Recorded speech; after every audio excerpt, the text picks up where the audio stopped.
Okay, welcome to the building an engagement training video. So for this example, we're going to go ahead and build out a small engagement here to show you how to set start times and end times, as well as apply some effects to them. So for this example here, I'm going to just go ahead and pull in a 50-50 column and drag my video, my player there. Okay, so we've got that. I'm going to go ahead and turn off some of these settings in here. And then what we're going to do is, for this example, I'm just going to use some generic HTML elements. How you set a start and end time for each element is exactly the same. It's just what appears in there is what would be different, right? If it's a paragraph, an image, a button, and so forth. So for now, what I'm going to do is just do a quick example here with a paragraph. The first thing, actually, before we do that we're going to want to do is kind of figure out what our layout is. Now, we always want to make sure that we have a container present before we put an element in it, especially if they're going to be stacked on top of each other. Okay, so for this case here, I'm going to do a headline, and then I'm going to do a paragraph of text. Okay, so I'll go ahead and just drag my paragraph over here to the first one, and we'll go to the second one as well. Okay, so there is a cloning option as well. So if I went ahead and set this, I could clone this, which will basically be it will just clone this exactly down. Just make sure that you change the settings for each for each instance that you clone. Okay, so for this one here, it's just basic text. So I'm going to just say I have a headline here, and again, I'm just going to use generics just so that I can show you how an engagement is set up. So I may have a headline here, and we'll keep that there. And let's just say right here, we have a little bit of text that's kind of explaining what it is that the video is about. So what we want to do is we probably want those things to appear and stay on screen right away. We don't necessarily want this to be blank over here. We want to have something there. So we'll leave our headline and our beginning text. Okay. Now, at some point in the video, what we're going to want to do is possibly replace this text with other text. Maybe it's some bullet points of some features, that you're talking about in the video. So we'll just kind of use that as an example. So to begin with, as I've said, this one, we wouldn't set any start or end time because we always want it on screen. But for this one, we do want it to change out eventually. So there's two ways that we can set our time. Number one is make sure you'll notice here that there's a blue dashed line and a green dashed line. The green means that it's selected. So if I hit this one, now that's selected, that one, and that one's selected. So we can manually start our time over here. Okay, so we can say, 3 seconds, 4 seconds. It always runs by seconds. So, for instance, this one we can say I would like this to start at 3 seconds, and end at 10. Now, the other way that we can do that is we can actually play the video. So we'll go ahead and play it, and I'm going to just mute it here. And let's just say, okay, we want it, we're good, we have these two toggles here, which are your start time and your end time. So if I hit an end time right there, it's going to pause the video, and it's actually going to put in the exact time that we hit pause, which means that's when it's going to disappear, because it's the end time that we hit. And if you roll over, there's a tooltip that says display end time and display start time.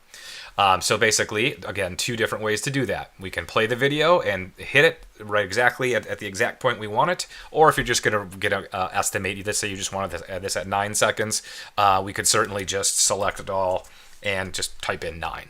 Okay, so that's when that would come in. Go out. That's the end time. So then what we want to do is maybe we want to set an explode, okay, and it'll show you what that animation looks like right there live. So at 9 seconds, basically, that's what's going to happen, okay. So the next thing we want to do is we actually want to replace this text, okay. So we wanted this text to go away and then maybe correspond with something in our video talking about maybe a feature set of some sort. So what we'll want to do is go ahead and drag in another column and put that underneath. And we'll use the cloning one for this instance. And let's just say it's a bullet point of some sort. So it's a feature. So we want to say feature number 1. Okay. And we'll just bold it. Again, you can set whatever styles you'd like, whatever fonts that you want to use, whatever colors.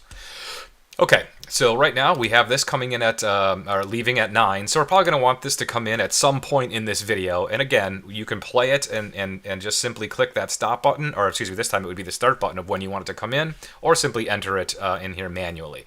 So this one we had ending at 9, this one I'm going to go ahead and start at, let's just say 12, and we'll put a little effect on it, maybe we'll make it slide left. Okay, so basically it would slide left there. All right, so we've got that one now coming in at 12 seconds because it correlates with whatever is on our video. And then what I want to do is have another one come in. So I'm just gonna clone, and then basically I'm going to make sure, number one, that we have the right one selected so that it's green. The green again means that's the one that you're setting time for. Okay, so this one we have coming in at 12. We want it to stay on screen, but this one down here, because we cloned it, it's going to take this second. So make sure that you change this. This one here we would like to come in at let's just say 15, and we'll slide right. And again, it will show you. Okay. So now at that point, we have this leaving at 9 seconds, this coming in at 12 seconds, and then this coming in at 15 seconds as well. And this is all going to stay. So let's just go ahead and save. And we'll preview. Okay, and we'll start. All right. And I'm going to go ahead and mute that.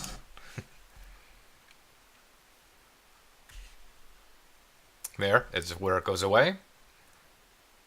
The first feature comes in at the set time, and the second one comes in at that time, and so on.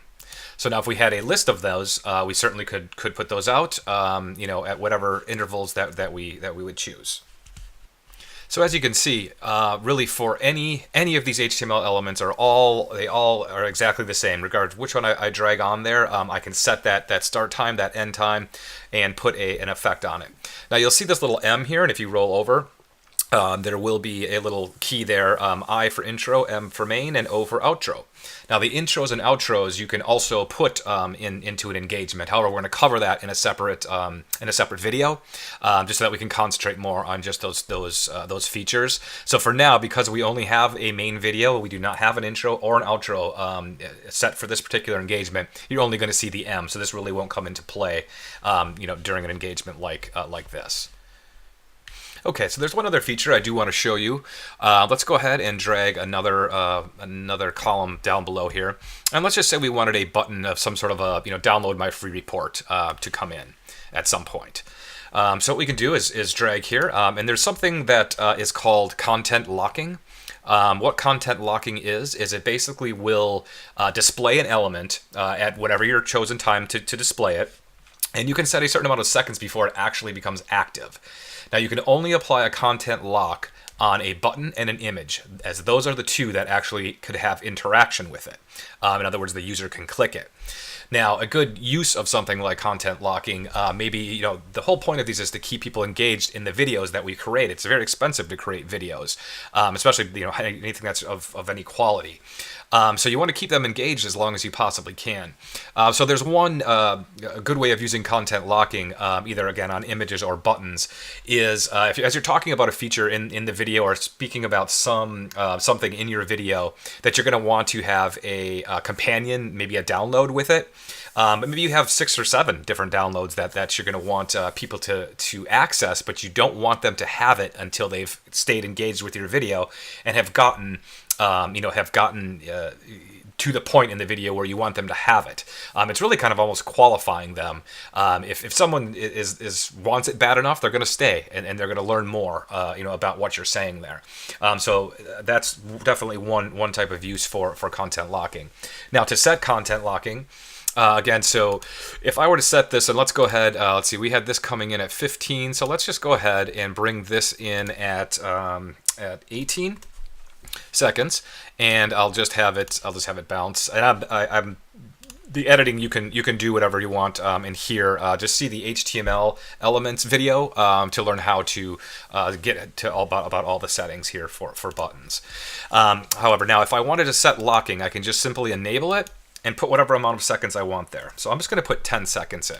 Now, because this doesn't come in till 18, and we have this set for 10, this countdown timer right here for content locking will not begin until it actually is on screen. So let's take a look at that. Go ahead and save and preview. And I'm going to go ahead and start the video and mute it. All right, so we'll be able to watch our animations happen again. All right, so there's the out in your first feature and your second feature. And now the button comes in, and you'll notice there's a countdown timer right here. 8, 7, 6. So it's not active until that timer hits 0. Keeping them engaged, and now allowing them to download the companion or whatever kind of report or wherever you wanted to basically lead them at that point. So as you can see, it's really quite easy to have quite a dynamic page. You can go as deep as you want, as engaging as you want with any of these elements. Very powerful, great way to keep them engaged in your video and really qualifying them and not giving them anything until they hit a certain point in that video. I think that's extremely powerful. So thanks for joining me, and we'll do another video for intros and outros, so you can see how those and how to interact and build an engagement around those types of videos as well.